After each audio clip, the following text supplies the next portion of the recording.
তারেক রহমান প্রধানমন্ত্রী হলেন আমাদের বগুড়ার সন্তান।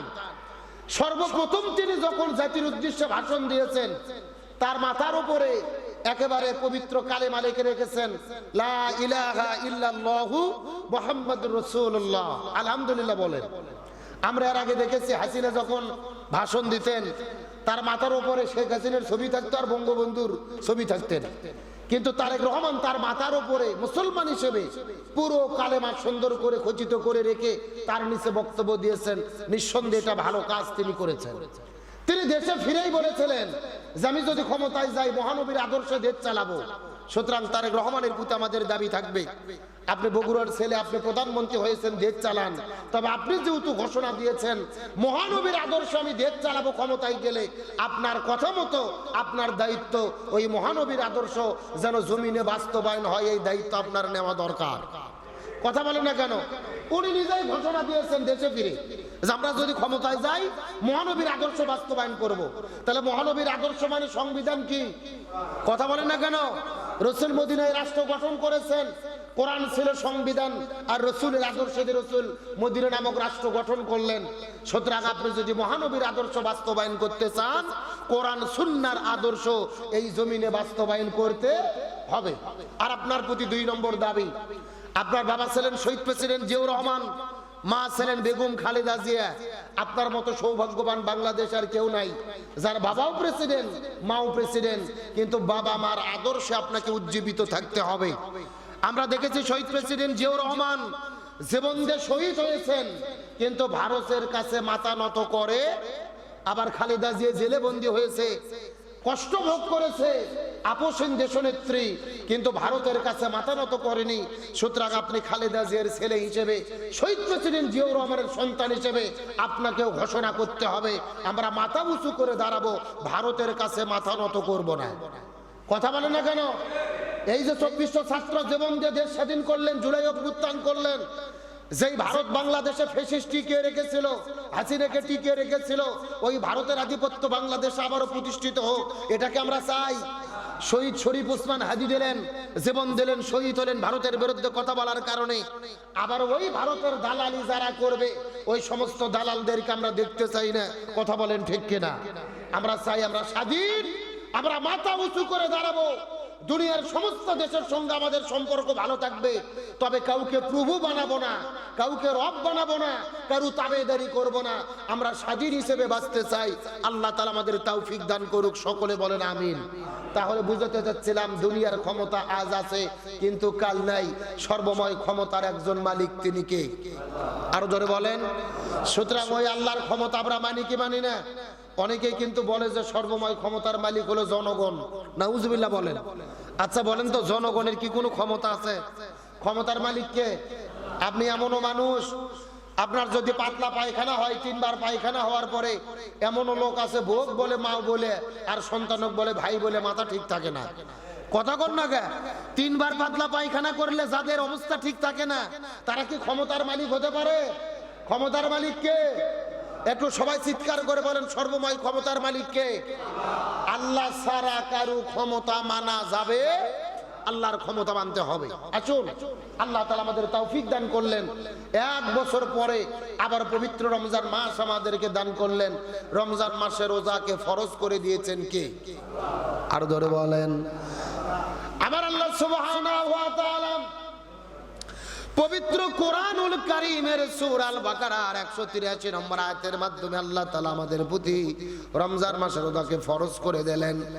আল্লাহ রাব্বুল আলামিন কত চমৎকার করে বলেন, ইয়া আইয়ুহাল্লাযীনা আমানু কুতিবা আলাইকুমুস সিয়াম, কুতিবা আলাইকুমুস সিয়াম কামা কুতিবা আলাল্লাযীনা মিন ক্বাবলিকুম লাআল্লাকুম তাত্তাকুন।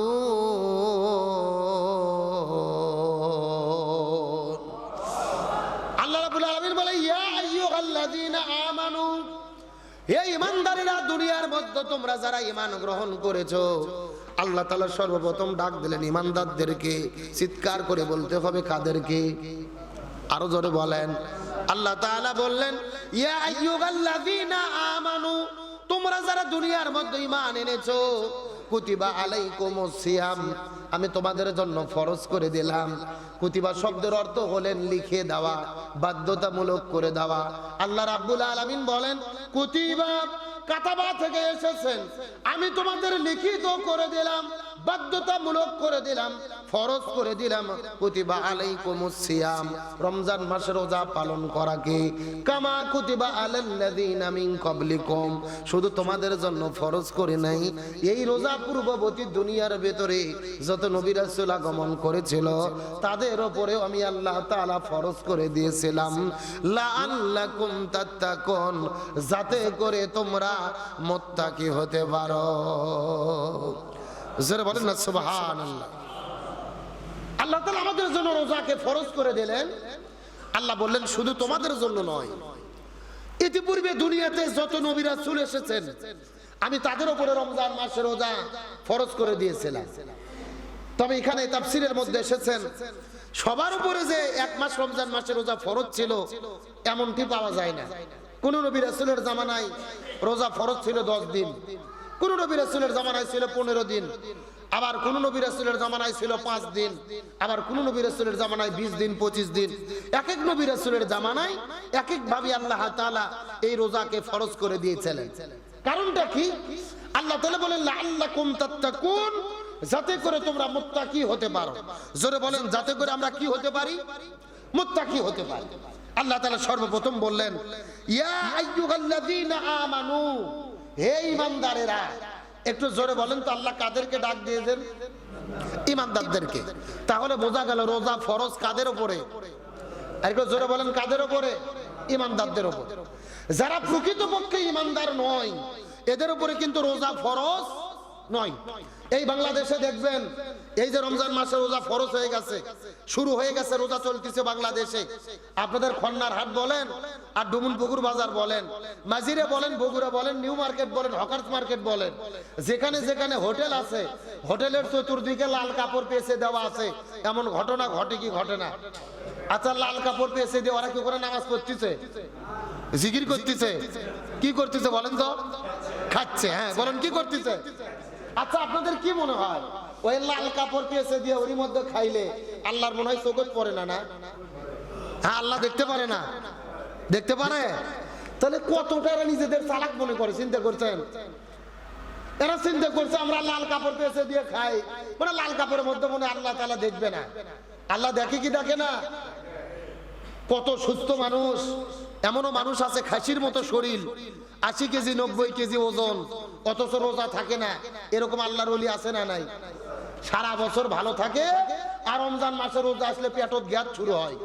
কি শুরু হয়? মানে গ্যাস শুধু আমি রোজা থাকতে পারি না। কেন? তোর পেটতে এত গ্যাস তো সরকারক জমা দিলেই তো হয়।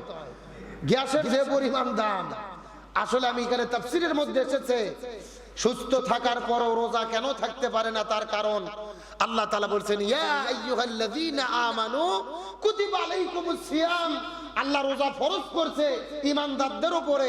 সুতরাং সুস্থ থাকার পরেও যারা রোজা থাকে না মনে করবেন এটা গ্যাসের সমস্যা না, এদের সমস্যা হলো ঈমানের ভেতরে। জোরে বলেন, জোরে বলেন, এদের সমস্যা কিসের ভেতরে? ঈমানের ভেতরে। এরা পাকাপোক্ত ঈমানদার নয়। প্রকৃতপক্ষে যারা ঈমানদার ব্যক্তি এরা কখনো রোজা ছাড়তে পারবে না, অসুস্থ হলেও রোজা ছাড়ে না ঈমানের স্পিডে।